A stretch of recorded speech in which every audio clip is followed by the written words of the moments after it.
My name is Donna Hassler. I'm the Executive Director of Chesterwood. I'm so glad we were able to sit out here on the terrace. This is actually my second favorite spot here at Chesterwood. The first is the studio piazza, and if you have an opportunity to be here, I hope you can hear me. I will try to increase the volume. If you have an opportunity to be here late in the day, it's just a wonderful place to watch the light, and the breeze is really spectacular. And now we know why Daniel Chester French wanted to spend most of his time there. He was not working in the studio. I'm happy to introduce Julie McCarthy, who is our artist in residence, actually since the fall of 2013. Julie's been working here for the last 6 months or so, and she is a resident here in Stockbridge. So she would do research here at Chesterwood. She would be photographing the site, and we'll talk about this in our question and answer period.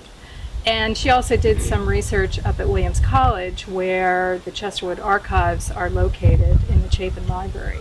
They were here on the 3rd floor in the residence in boxes, very nicely cataloged, but they were fairly inaccessible, not the right environmental conditions, as you can imagine, and the stipulation was that Williams College faculty and students would be using this archives, and we hope to develop some programs with Williams College going forward. I began a residency program here back in 2010. We've had various artists staying with us about a month or so, working here on the site. And I really reignited a program that had been in place back in the 1980s and early 90s through the Guggenheim Museum. Artists would stay in the Meadowlark, which is Daniel Chester French's second studio. Can't see it, it's down the road a piece, but we now rent out the Meadowlark through the Red Lion Inn. You can actually stay there. It's a cottage, 2 bedrooms, beautiful great room. The casting room is now a kitchen. So we do have artists staying there from time to time.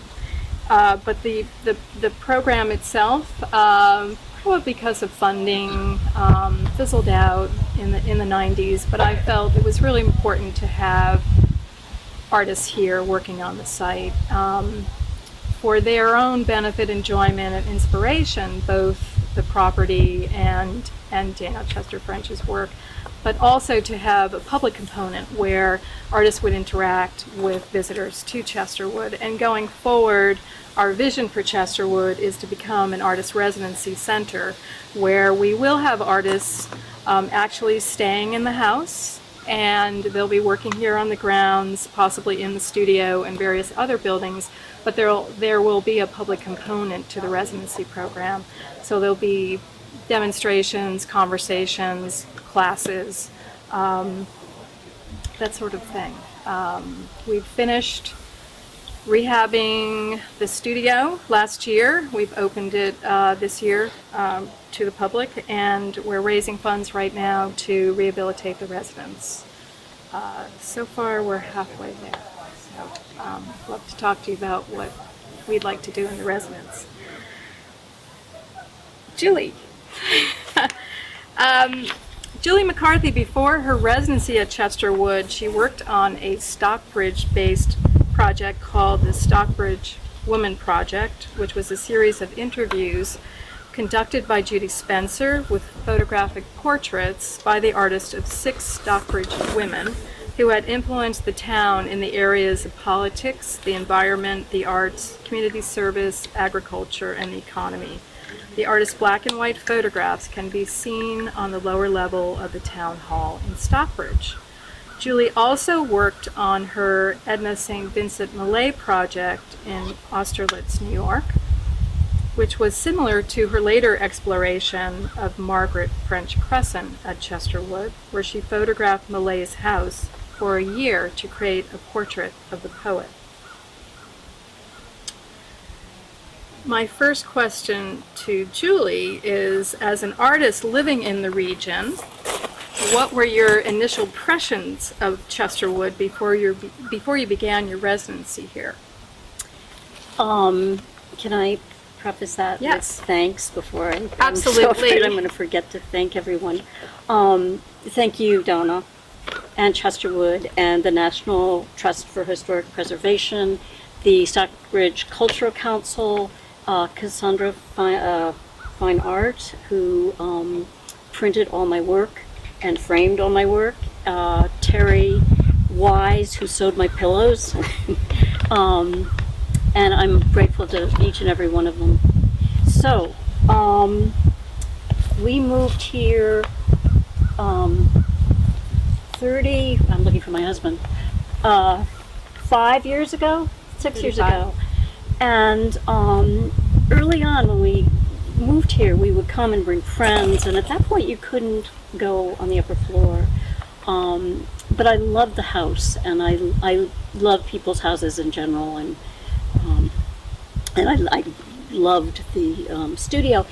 But I also, in the 30-odd years, love driving down this road and looking at the house and looking at the view, and it's just exceptionally beautiful to me. And I have to say, until we talked, really, I knew very little about Margaret French Cresson. That's my next question. Last fall, you approached me about an idea on documenting the life of Margaret French Cresson. Margaret was born in 1889, and she died here at Chesterwood in 1973. She is Daniel Chester and Mary French's only child. And before we rehabilitated the residence, Julie approached me, having learned that we were in the process of planning for the rehabilitation. So I was wondering what sparked your interest in Margaret, or Peggy, as she was fondly known to her family and friends. What I did know about Peggy was that she was a sculptor in her own right. I knew that she was responsible for keeping her father's legacy alive, for preserving the house and the studio. Most of my work has to do with women, strong women, at St. Vincent Millay, the 6 Stockbridge women. So it seemed to me that Peggy would be an interesting person for me to get to know and learn more about. I found Rebecca's work inspirational to me. Being a photographer, I tend to think one-dimensionally. And as the project progressed with Peggy, I realized that I wanted to make it more of an installation, which was, for me, thinking outside the box. It's not how I work. And but I really wanted to bring Peggy alive. And she, to me, again, had such a strong presence in photographing around the house and sort of getting to know her. Her presence just permeated every part of the house. So I wanted more than just sort of this one-dimensional portrait of her. I wanted to have more of an installation.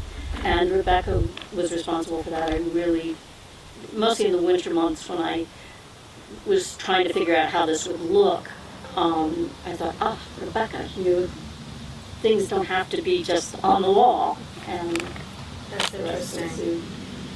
Tell us a little bit more about your creative process, being here 6 months, talking with the staff,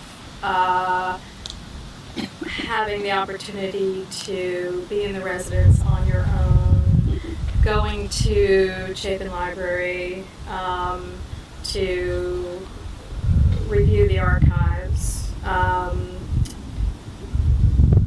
Tell us more about, as you were learning more, how did it affect your photography, your images? Well, I began by reading her book, and I'm blanking on the name, Journey into Fame. and her mother's book about her husband.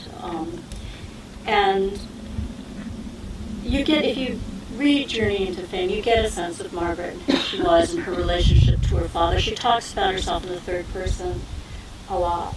And I found that fascinating.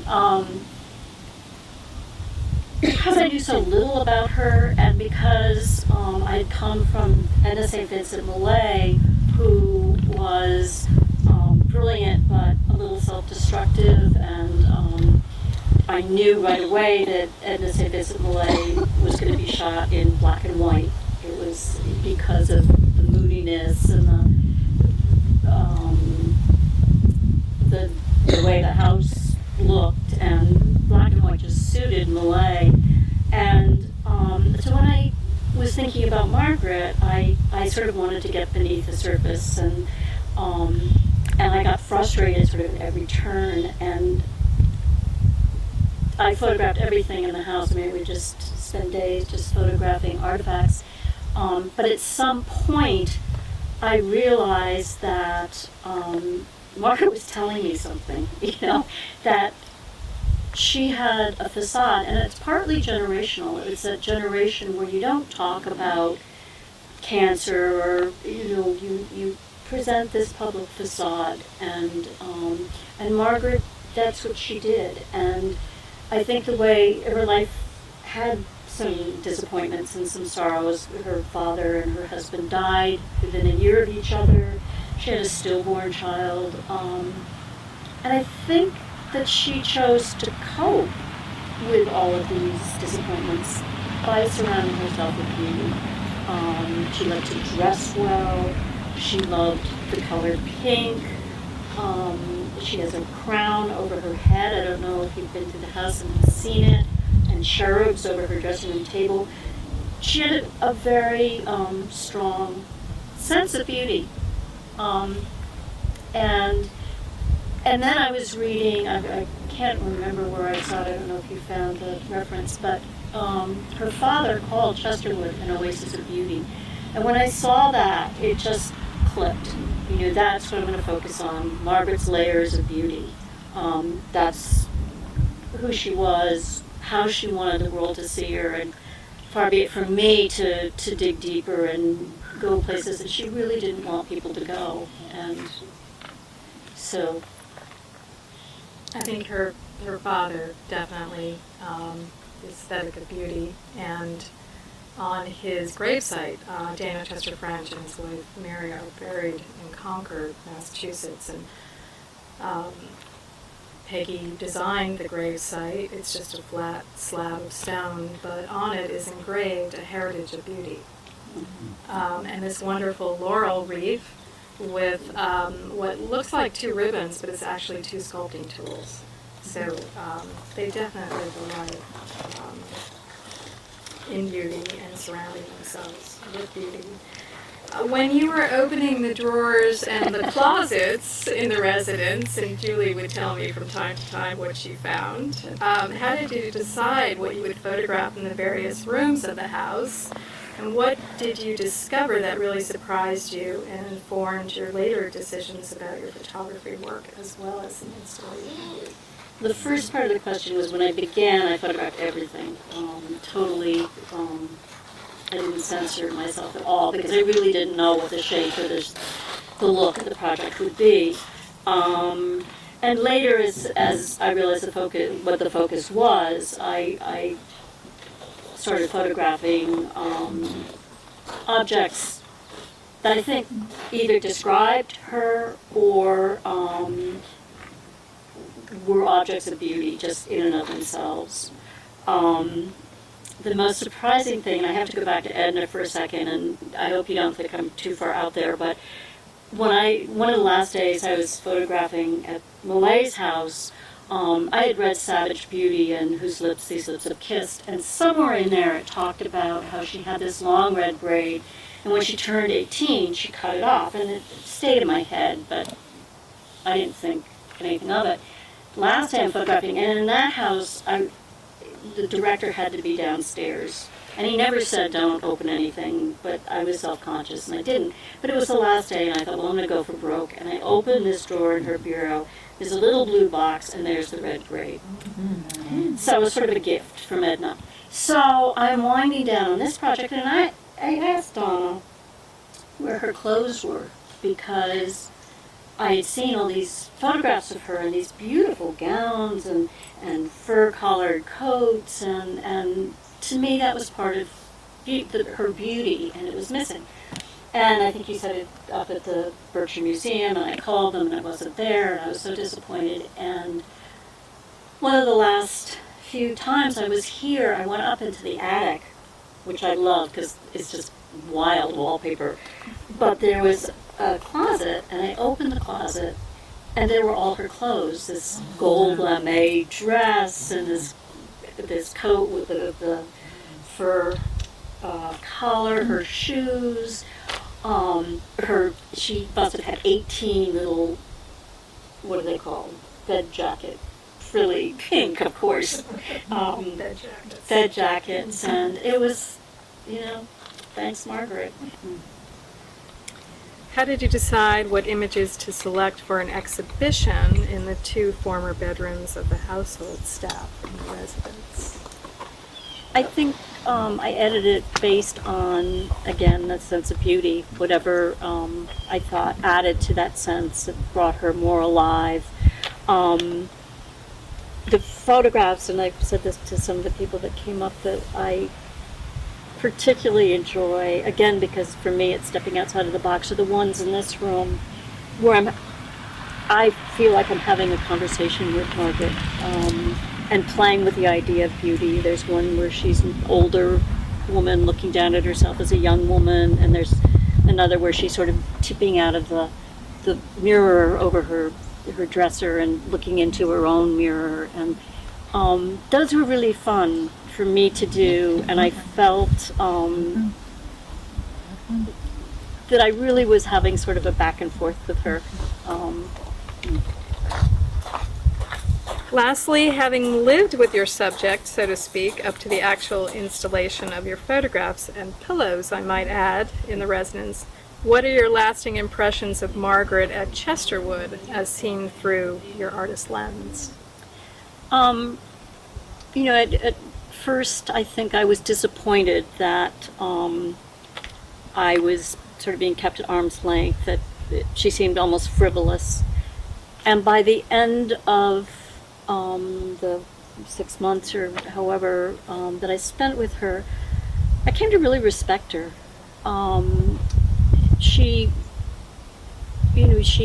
did cope with life in her own way, with beauty. She did fight for her father's legacy and this house. She was a well-known and recognized sculptor. And so I really, at the end, when all is said and done, I really respect her. And I wish I could have met her. I think there's some people here who have met her, and I wish I'd had that honor. I feel the same way. I wish I had that opportunity, especially since Chesterwood exists today because of